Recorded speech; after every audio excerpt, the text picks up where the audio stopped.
5-second call. Welcome back to Hot Diggidy Dog Part 2. Right, we've got Stu cooking up some stuff here. I'm still not used to him and his wig. Stu, what the hell are you doing here, mate? What's going on? We've got fajitas tonight with peppers, red onion, we've got chopped tomatoes, chicken breast, powdered garlic, and then the Hot Diggity Dog sauce. Any Stella in there? Oh no, that's a Stella in you, isn't it? Oh, sorry. Yeah. So what's the, you got chicken in the pan, what are you going to put in next? I'm going to add the peppers and onions. Okay. Then we're going to add the hot sauce, and then we're going to add the chopped tomatoes just about 5 minutes before it's finished cooking. Okay, so how long is this going to take to cook? About 5 minutes. I still can't get used to doing that wig, mate. I'm sorry, your work days are changing for me. To it now. Like me. Okay, I'm going Right, okay, I'm going to leave Stuart finishing off cooking that. Right, I had a bizarre thing New Year's Day. Mrs was in bed, I took my son out for a little walk, pretended to watch the boats in the park and bumped into some geezer with long sideburns.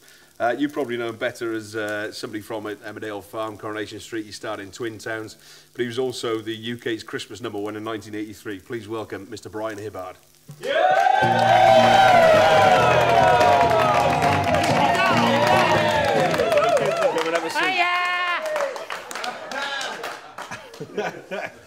What do they come as? They're still the naked firemen who are going to be roaming the Atlantic next year. I'm trying to get rid of them, they're not having it. Not having it. Have a seat, Brian. Make yourself at home. I will do. Listen, thanks. Thanks ever so much for coming in. It was a bizarre sort of meet we had the other day. New Year's Day, I'm walking the kids and the dog around Barry Island. Next thing I know, this bloke goes, "Oi, didn't you used to be in a band?" I thought, here we go. Ba-da-da-da, yes! Yeah, that was kind of me singing a little bit. So we had a bit of a chat, and I stupidly gave him my phone number. And then he phoned me up, and now here I am, in the wastes of God knows where am I? Basra. Basra, it could be bloody Just Basra. outside of Kazakhstan. Yes, Kazakhstan, yes. Kazakhstan, yeah. It's round the back, round Sully somewhere. Exactly. Industrial estate, and it's lovely and warm, Hey, I saw you on TV at Christmas with obviously the 83 #1, Christmas #1 with the bad but you know you don't like to go in there. Well, I think my career's going to take off because we were Peter Andre's. We were number 34 in Peter Andre's top 40. Honest? Yeah, my street cred shot up all of a What about sudden. Katie Price? Katie Price, who's she? I don't know. I don't know either. So what have you been up to lately? What are you going to do now? What have I been up to lately? Very little, really. I've done a couple of little films. That's what I seem to be doing, little films. Little bits in little films. I did a little film in Barry Island. Oh, not Barry Island, actually. Barry. In the station in Barry next week. What's that about then? I can't tell you because it's a short film and it's a really nice little script. Now, do you want Rent a Crowd? Because these guys I got from the Yellow Pages. No. It's just there's just three of us in it. And before that, I was doing a thing in Porth Call. Well, it was a whole thing about me pretending to be an Elvis Presley impersonator. And are you a good Elvis impersonator? I'm fantastic. I mean, it was meant to be ironic. And for that, I trained with the Calzaghe boys. Well, boxing. Enzo Elvis was a boxer. Well, no, but I had to get. It was part of the storyline, and that was really good fun because Enzo is mad.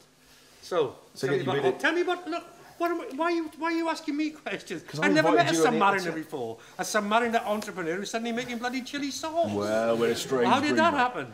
Oh, Christ knows. It's a strange breed, mate. Hey, I'm meant to be interviewing you. Well, give and take, isn't it? Oh, pretty shit easy. There we go, we've got a Royal Marine. He plays an instrument, the smallest half.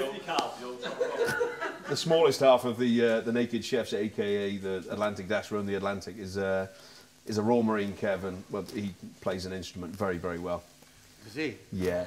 He likes to think it's a 50 cal, but it's not really. Anyway, right, so you've got this thing coming up with Barry. You've done obviously Twin Towns, Coronation Street, Emmerdale Farm. Yeah. What else have you been up to? Oh, well, over the years? Yeah.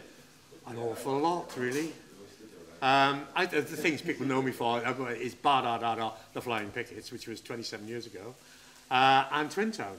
And I mean, we were talking yesterday, and you saying you do read-throughs of Twin Town every now and again. We do a read-through of Twin Town without the actions at the Lawn Festival. I'll tell you the story about Twin Town. We were, you know, the scene in the back of the transit van, where Darius the Karaoke King is making love to Bonnie, shall we say? And the first scene, she's bent over the front seat, and I'm behind her, affecting some kind of congress, without being offensive. So the director goes, "Cut!" I said, what? Cat! Right, all right. Why? What's the matter? He didn't use this word, but he said, Brian, we can't have testicles. No, my testicles aren't that big, but he said, you know, for the American, they were shooting from behind. And they had a zoom lens on it. So we had this quite camp Scottish makeup guy. He said, but you like some toupee tape, Brian? So have you ever seen toupee? I've never seen it before. Little toupee. So I shouted to the Sparks, give me some gaffer. So I gaffer taped the whole lot up, which sort of lightened the situation. Now, hang on a minute, before you go any further, am I assuming that you have the same amount of hair down there as you do on your face?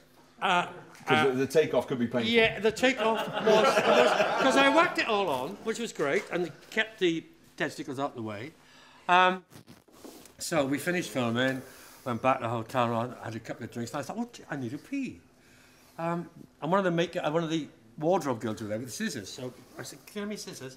So I cut across the gaffer there, and that's for Sparks. He said, I'll get that off.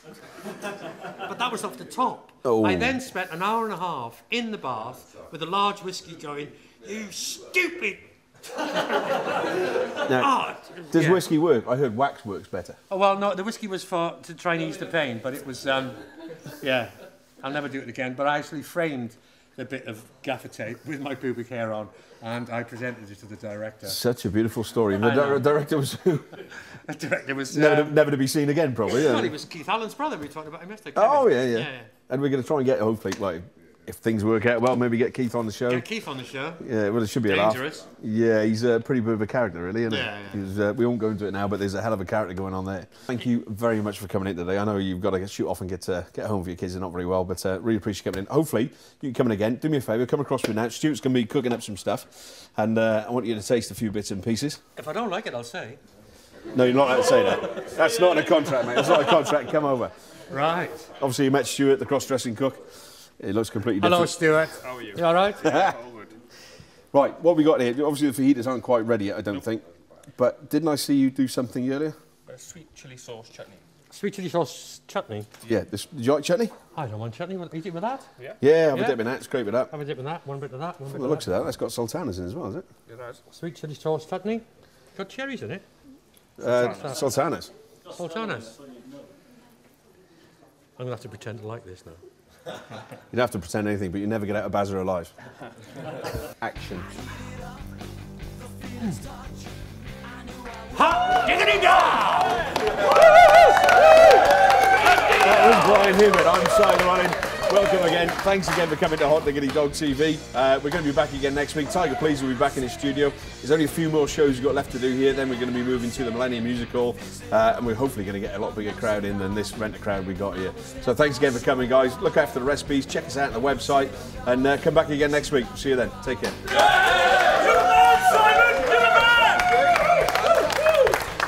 Hot Diggity Dog!